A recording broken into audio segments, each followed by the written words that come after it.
been polarizing reaction to this verdict as well. I don't know. I don't know that seeing them celebrating in a bar made me comfortable. You know, I mean, you killed a guy. The man is dead, and maybe you take the celebration home. You don't do it outside. But that's just me. Don't listen to anything I say. Stop it. Get some help.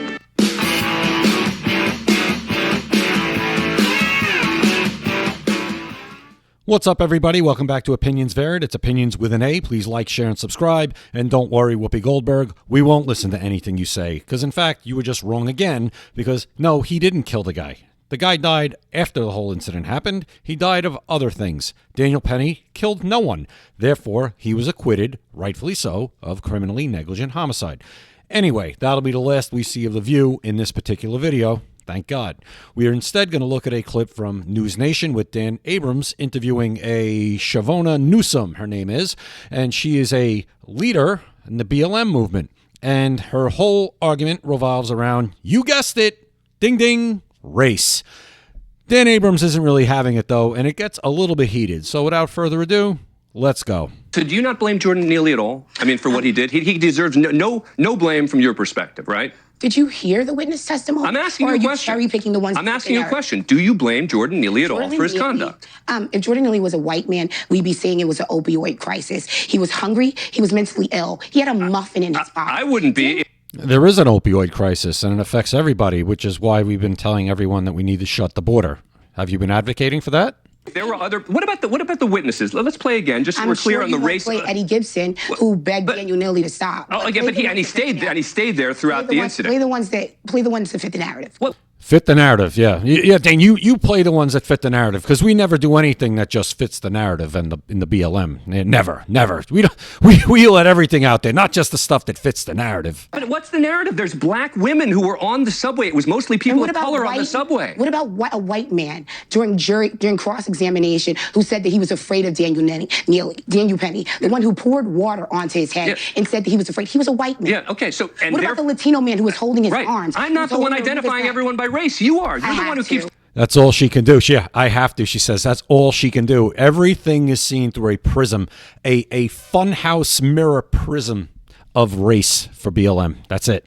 Why? Why do you have to? There was nothing in this case. When you look at the FBI, when you look at when hate crimes happen, when you look at when injustice happened to black people, but let's agree. Let's don't get justice. Let's agree. It's an angry person right here. She's just very angry. Agree to some. Look, I'm going to be doing a segment later this week on a missing black woman who has not been getting nearly enough attention. Send it to me and I'll share the post. By the media. Absolutely. Because I understand that, and to that degree, you have a fair point about the way sometimes the media and the justice system handles. But not in this case.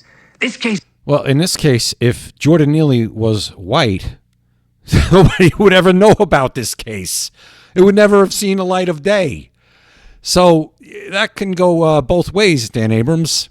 Even the prosecutors conceded Daniel Penny had every right to go hands-on, and the question became, okay, when should he have stopped? I understand that. The time frame on that from the DA's office was after 30 seconds. Can you not concede that Daniel Penny was a trained killer, that he not have his gray belt? United States Marine Corps is an assassin? Sure, but Marines are not assassins. No, they have certain skills that are proficient in self-defense, subduing people, and if they need to, I guess, use lethal force. But no, they are not assassins. Sorry. Every Marine is a trained because assassin. actually, black Marines and white Marines have reached out and actually told us he went too far. Everything, black Marines, white Marines, polka dot Marines, purple Marines, everything's color. Everything, they said, the whole thing's a prism of color, a funhouse prism of race and color. Going too far is different from criminal. Let me break it down, a chokehold, a blood chokehold, which he did. You're only supposed to hold someone in that move for 8 to 13 seconds. You're not supposed to do it longer than 2 minutes. Why did Daniel Penny, when the train was completely clear,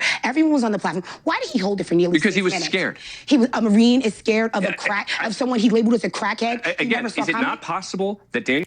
He didn't know if he was armed. He had no idea what he was capable of. He doesn't know who Jordan Neely is. Not a clue. And again, these people never put themselves in the position. Never. It's just, I see a video and, I would have done this. You would have done nothing. Nothing. You wouldn't even have done anything because you're a coward. Penny, when he's doing this on the spot, stepping up to help people of many different races, moves in and doesn't have a clock with him to decide when he should stop and when he shouldn't, which is why, in the end, the jury acquitted, right? No, actually, Daniel Penny was trained very well by the United States Marine Corps, and he knew what the signs were. He knew when Jordan's body was slacking. He knew that Jordan was going to die. Why didn't you show his face, Dan? You're a good man. How do you know that? He knew. He knew a lot of things. It's all hypothetical. He knew a lot of things, apparently. Because you know what he knew. Man, of when he laughed and when the first response, I'm critical of the police.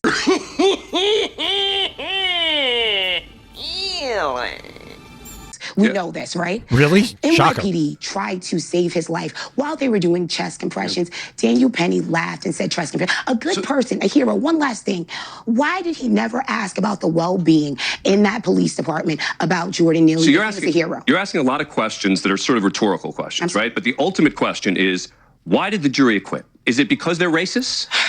Here we go. America is inherently biased. So the jury is racist. Have you seen? I'm asking you a question. No, don't change the subject. Is it because the jury is racist? Yes. Okay. The jurors. Even the black person on the jury. Would you like to hear something Yeah. from me? I believe that even black people can be anti-black. Right. Black people are anti-black when they don't go along with the narrative that you're pushing. Incredible. People were pre-deceived to see black people as a threat and as a victim because people called in. You heard the voice recording. You see yourself as a victim. Jordan Neely was in a chokehold for over 4 minutes, turning purple, which black people do in fact do that, and people still saw him as a harm. Even when his body went limp, he was still viewed as a criminal. So I'm sorry if I'm going to defend the needy, if I'm going to defend the poor. Why does no one talk? Do you defend the needy and the poor? No, you don't. You don't do any of that. In fact, you guys, didn't BLM get caught scamming millions and millions of dollars? How many of them went? Did a couple go to jail or being charged with fraud, stuff like that? Get over it. Stop. Stop it. Get some help. That's what you're upset about. You're upset if you've been caught with your grift. Your grift is coming to an end. You don't have the influence you did in 2020 after George Floyd. People aren't going to tolerate it. If you guys want to riot again and do all this nonsense, they're not going to tolerate it this time. People are over it now. About when Jordan Neely came on asking for water and being thirsty. Why does no one talk about? Because that's not what happened right here. What happened right here, the reason he was held was not because he was asking for water. It's because he was scaring the heck out of everyone on the subway, which apparently he's done before. Dan, anyone who has rode the New York City subway has encountered mentally ill people. Why are we not having this conversation? And we don't kill them. What you just said is one of the most insanely idiotic things I have ever heard.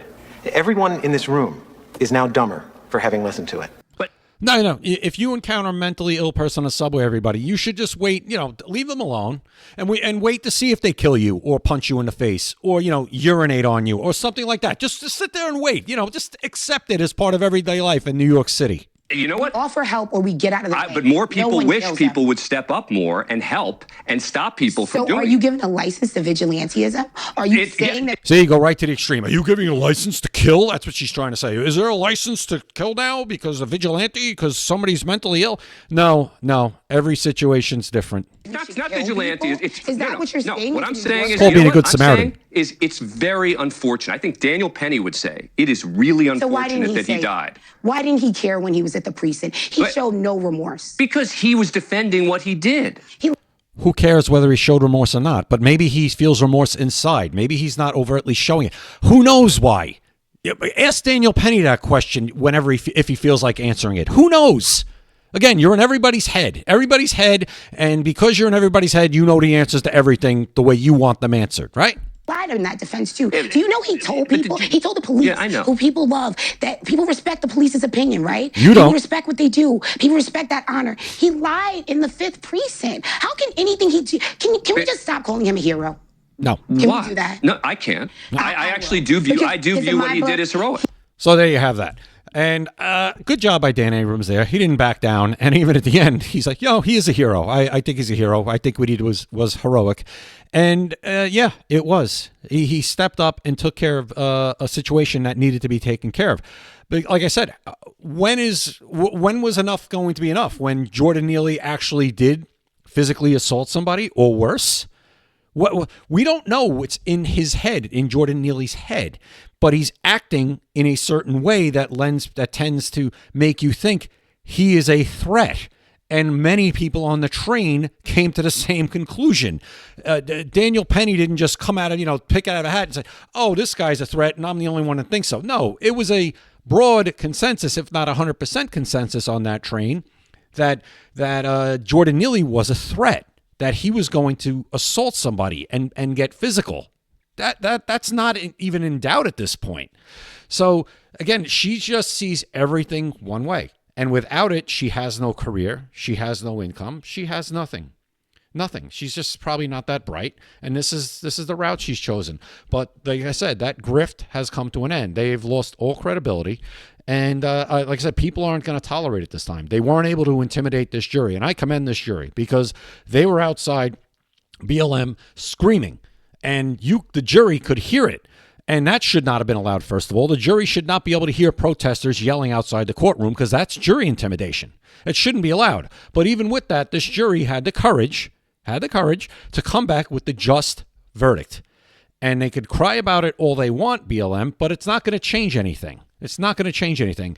And all the twisting of narratives and trying to interject race into this, it's not going to work. It's not going to work. They said there were people of all races on that train, and guess what? Everybody of every race, you know what they want? They want to feel safe.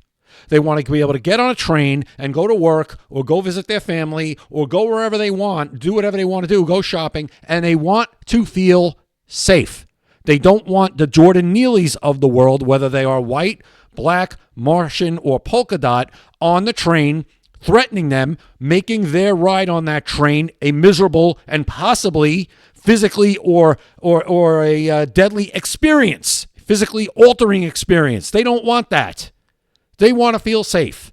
And in this case, somebody finally stepped up and did something about it. And unfortunately, Jordan Neely passed away after the fact. Daniel Penny didn't kill anybody. Okay? Let's get that out there. He killed no one. Okay? Tell me what you guys think in the comments. I appreciate you watching. Follow me on TikTok at Apinions Vary, on X at Apinions Vary. Please like, share, and subscribe. We'll see you next time right here at Apinions Vary. Opinions vary.